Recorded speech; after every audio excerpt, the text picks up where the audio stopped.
ഇന്നത്തെ സാമ്പത്തിക സാഹചര്യത്തിൽ സ്വന്തമായ ഒരു വീട് എന്നത് ഏതൊരു വ്യക്തിയുടെയും വലിയൊരു സ്വപ്നമാണ്.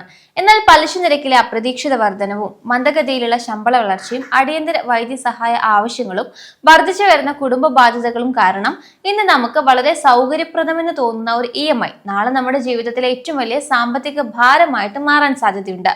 അതുകൊണ്ട് തന്നെ ഒരു ഭവന വായ്പയിൽ ഒപ്പുവെക്കുന്നതിന് മുൻപ് ബാങ്ക് അനുവദിക്കുന്ന വായ്പാ പരിധിക്കപ്പുറം ചിന്തിച്ച് സ്വന്തമായ ഒരു സാമ്പത്തിക സ്ട്രെസ് ടെസ്റ്റ് നടത്തണമെന്നും ഭാവിയിലെ അനിശ്ചിതത്വങ്ങൾ മുൻകൂട്ടി കാണണമെന്നും സാമ്പത്തിക വിദഗ്ധർ വ്യക്തമാക്കുന്നുണ്ട്. ഒരു ഉദാഹരണം വഴി നമുക്ക് നോക്കാം. ഒരു വ്യക്തി മാസങ്ങൾക്ക് മുൻപാണ് തന്റെ ആദ്യത്തെ വീട് വാങ്ങിയത്. പ്രതിമാസം 1.5 ലക്ഷം രൂപ വരുമാനമുള്ള അയാൾക്ക് ബാങ്ക് 42,000 രൂപയുടെ ഭവന വായ്പ അനുവദിച്ചിട്ടുണ്ട്. മറ്റ് ചെലവുകൾക്ക് ശേഷവും നല്ലൊരു തുക കയ്യിൽ ശേഷിച്ചിരുന്നതിനാൽ EMI വളരെ എളുപ്പത്തിൽ അടച്ചു തീർക്കാൻ സാധിക്കുമെന്ന് അദ്ദേഹം വിശ്വസിച്ചു. എന്നാൽ ഇത് ഒരു ഒറ്റപ്പെട്ട ചിന്തയല്ല. വീട് വാങ്ങുമ്പോൾ ഭൂരിഭാഗം ആളുകളും ചോദിക്കുന്ന ഒരേ ഒരു ചോദ്യം, എനിക്കിപ്പോൾ ഈ EMI താങ്ങാൻ കഴിയുമോ എന്നത് മാത്രമാണ്. ഉത്തരം അതെ എന്നാണെങ്കിൽ അടുത്ത 20 അല്ലെങ്കിൽ 25 വർഷത്തേക്ക് കാര്യങ്ങൾ ഇതുപോലെ തന്നെ തുടരുമെന്ന് അവർ അന്ധമായി വിശ്വസിക്കുന്നുണ്ട്.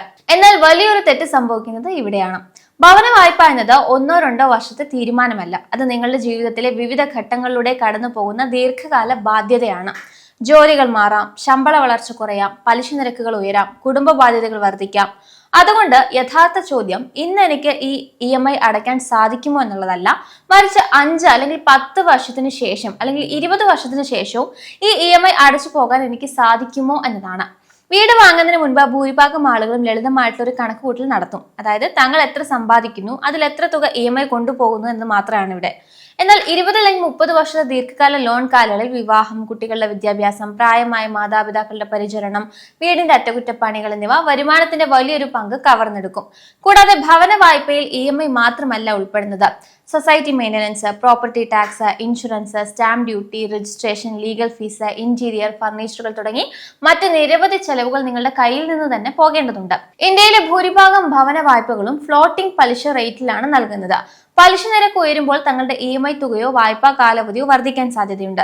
ബാങ്ക് നിങ്ങൾക്ക് 70 ലക്ഷമോ 1 കോടിയോ നൽകാൻ തയ്യാറാണെങ്കിൽ അത്രയും തുക കടമെടുക്കുന്നത് സുരക്ഷിതമാണെന്ന് വിചാരിക്കുന്നത് വലിയൊരു അബദ്ധമാണ്. ബാങ്ക് നിങ്ങളുടെ നിലവിലെ വരുമാനം മാത്രമാണ് പരിശോധിക്കുന്നത്. ഭാവിയിലെ നിങ്ങളുടെ സാമ്പത്തിക ലക്ഷ്യങ്ങളോ ബാധ്യതകളോ ബാങ്കിന് അറിയില്ല. അതുകൊണ്ട് ബാങ്കിന്റെ യോഗ്യത കൊണ്ട് മാത്രം വായ്പാ തുക തീരുമാനിക്കരുത്. ഒരു ഭവന വായ്പയിലൂടെ നിങ്ങൾ എത്രത്തോളം തുക അധികമായി നൽകുന്നു എന്ന് ഒരു ചെറിയ ഉദാഹരണത്തിലൂടെ നോക്കാം. 9% പലിശ നിരക്കിൽ 20 വർഷത്തേക്ക് എടുക്കുന്ന 40 ലക്ഷം രൂപയുടെ ലോൺ. നിങ്ങളുടെ പ്രതിമാസ EMI ഇവിടെ ഏകദേശം 36,000 രൂപയാണ്. എന്നാൽ 20 വർഷം കൊണ്ട് നിങ്ങൾ തിരിച്ചടയ്ക്കുന്ന മൊത്തം തുക 86.4 ലക്ഷം രൂപയാണ്.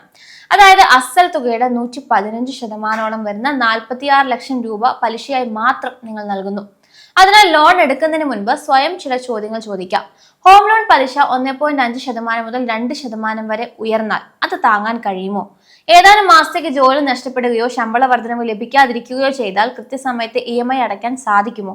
അതോ ഒരു അടിയന്തര വൈദ്യസഹായമോ അല്ലെങ്കിൽ വലിയ കുടുംബ ചെലവോ വന്നാൽ തിരിച്ചടവ് മുടങ്ങാതെ മുന്നോട്ട് പോകാൻ കഴിയുമോ എന്നൊക്കെ നമ്മൾ പരിശോധിക്കണം.